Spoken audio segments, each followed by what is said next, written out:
मुंबई महानगरपालिकेमध्ये कुणाचा महापौर बसणार यावरून आत्ताच राजकीय पक्षांमध्ये चढाओढ सुरू झाली आहे। उपमुख्यमंत्री एकनाथ शिंदेंनी शिवसेना पदाधिकाऱ्यांच्या बैठकीमध्ये चांगली मेहनत करा, महापौर आपलाच असेल असा कानमंत्र दिलाय आणि त्यानंतर मनसे आणि शिवसेना उद्धव बाळासाहेब ठाकरे पक्षानेही आपलाच महापौर होणार असल्याचं ठासून सांगितलंय।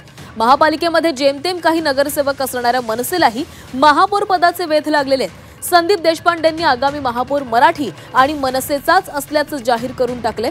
तर यावर बोलताना मुंबईचा महापौर मुंबईकर ठरवतील असं सांगत शिंदेंसह मनसेलाही टोला लगावलाय।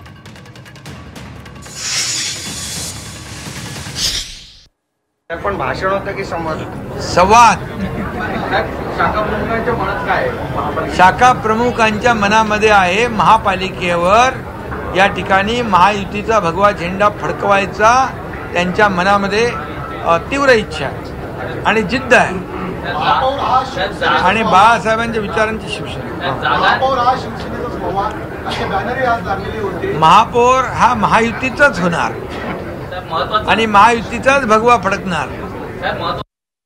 काल एकनाथ शिंदेची बैठक पार पडली। त्या बैठकीच्या बाहेर एक पोस्टर लागला होता, महापौर शिवसेनेचा। मुंबईचा महापौर हा मराठीच होणार आणि मनसेचाच होणार। मराठी तर महापौर होणारच आणि मराठी महापौर जेव्हा आपण म्हणतोय तेव्हा मुंबईकर ठरवणार आहेत महापौर कोण, आणि मुंबईकरांनी ठरवलंय उद्धव बाळासाहेब ठाकरेंचाच महापौर होणार।